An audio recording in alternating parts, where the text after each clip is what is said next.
नमस्ते। नदी अवतरण नंबर 3। श्याम नारायण पांडे जी ने पृष्ठ संख्या 115 अवतरण तीसरे से, घर घर में बिजली बन करके रोशनी बांटने जलती हो। नदियों से बांध बनाए जाते हैं, बांध से पावर ग्रिड बिजली बनाई जाती है, बिजली खंभों के द्वारा होती हुई हमारे घर तक आती है। इसका सौजन्य से कार्यक्रम नदी का ही संभव है। कल और कारखानों में तुम धड़कन भरती हो, चलते हो। इस बिजली से बड़े बड़े कारखाने चलते हैं और कारखाने दिन रात आवाज़ें करते हैं, मानो ऐसा लगता है कि नदी की धड़कन चलती हो। तेरी लहरों में अंकित है संस्कृतियों का उत्थान पतन। ये संस्कृतियां समाज में आई और गई। बाढ़ आया, बाढ़ में सब डूब गया। ये लहरों के द्वारा ही सब कुछ चलता है। तुमको पाकर जिंदगी हंसी, तुम रूठी तो रूठा जीवन। बोलते हैं अगर नदियां रूठ गई तो मनुष्य का जीवन भी रूठ जाता है। आशय ये है कि जल ही जीवन है, जल के बिना मनुष्य का जीवन संभव नहीं है।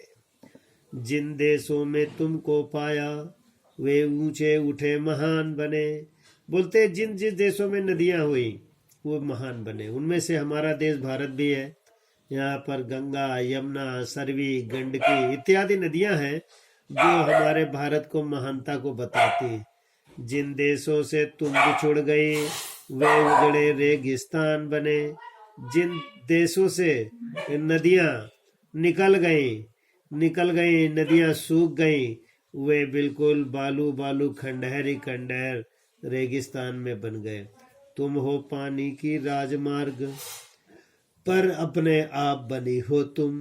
बोले पानी अब किसी के द्वारा निर्मित नहीं है, ये प्राकृतिक स्रोत है जो आता है और चला जाता है।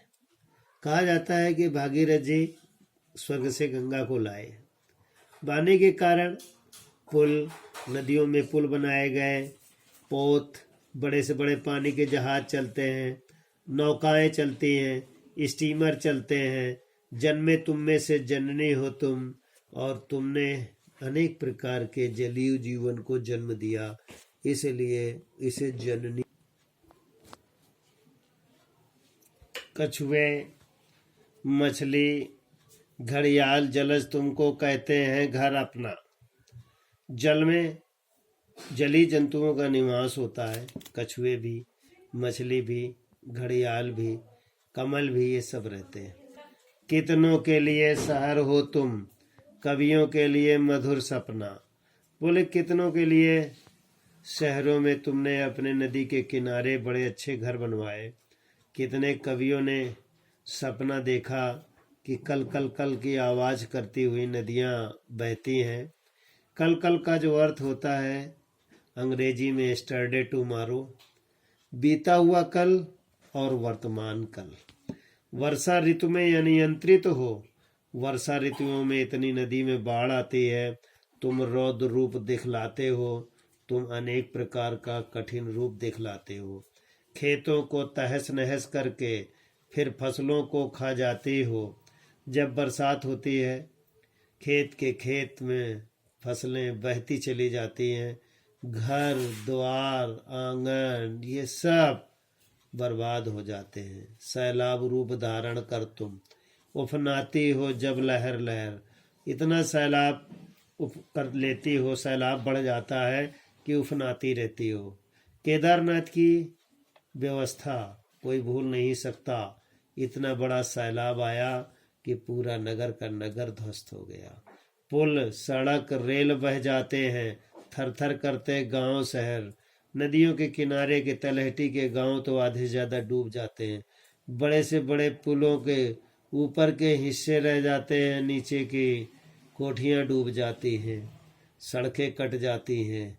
रेल बड़े से बड़े साधन, पटरियां रह जाती हैं, नीचे का हिस्सा बह जाता है। फिर सागर की व्यापकता में मिल जाती हो, खो जाती हो।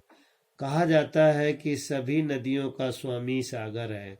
All the reverse husband of ocean, उसमें जाकर समाहित हो जाती हो। जिस सिंधु के लिए निकली थी वह सिंधु स्वयं हो जाती हो। सिंधु सागर की चाहत के लिए नदियां निकलती हैं और जाकर सागर में मिल जाती हैं, क्योंकि मिलन ही प्रकृति का देन है और आशा ही जीवन में सबसे बड़ी व्यवस्था है। कविताएं बच्चे लिखेंगे और याद करेंगे।